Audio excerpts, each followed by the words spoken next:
disruption that happened to me and to my firm was when Jim Collins came out with Good to Great. We were in a season, the dot-com crash had just happened. We had taken our firm and decided we were going to be generalists. So we not only did presentations, we did web, we did print, we did multimedia. We had, our navigation bar included everything imaginable that a digital agency could do. And Jim Collins' Good to Great came out, and there was this phrase in there that just completely blew me back. And he said, if there's one thing you can do, and you can be best in the world at that one thing, and be passionate about that one thing, do just that one thing. And everybody back then, I don't know if you remember, but everyone despised presentations. They were completely reviled.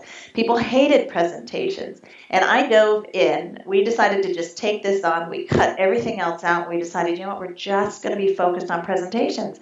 Because what happened in the dot-com crash, all my print work, all my web work went away. But the phone kept ringing for presentations because we were really good at it and nobody else wanted to do it. And so even though it wasn't necessarily the path I chose, I knew based on this set of criteria that Jim Collins put in his book that I needed to focus on presentations. And then I fell in love with presentations and then started to realize the power of the spoken word. Like you can't even point to a movement ever that's happened that didn't start with the spoken word.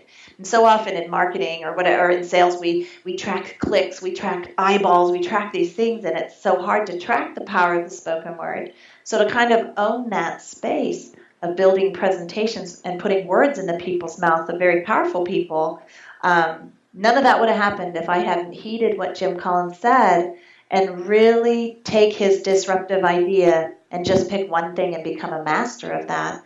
And it's paid off. It's paid off. We stand out in the marketplace. Every day we are presented with options. We are presented with paths that we get to choose. Everyone gets to imagine their future. I'm writing a new book, and we're going to include that leaders need to have what we're calling prophetic imagination.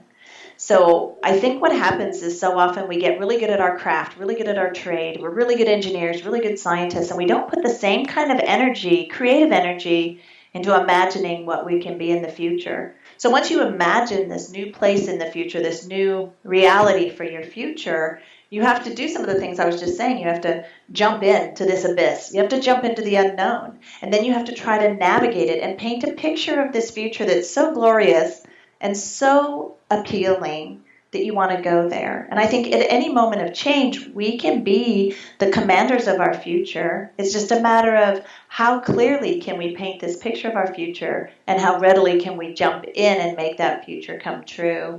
So change is hard. Change is hard and it's difficult. My own firm, we've been through five reinventions. We've had to reposition and reinvent ourselves 5 different times. And you have to believe that this is what I'm going to be in the future, and then you have to make it happen. The current disruption that I'm kind of struggling with is my son, actually, because when he was only 14 years old, he went away to boarding school.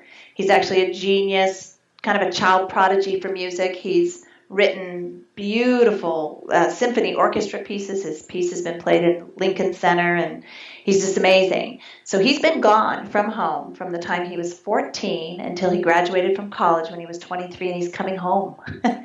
So it's going to be a disruption in the fact that I've been an empty nester for a long time. But what I'm grappling with is am I his mom again? Am I his friend? Am I his roommate? I'm trying to navigate. It's almost like this stranger because I didn't get to be there when he developed. So here's this strange young man moving in my house who's amazing. I mean, he's a man of character, wisdom, insight. He's like an old man. He's like a little old man in some ways. And so that's what I'm struggling with, this disruption. I'm trying to navigate what kind of archetype I should be. How do I show him that I still cherish him, but still treat him like an adult male, right? And so I just thought for fun tonight I might sing him his favorite lullaby as he falls asleep.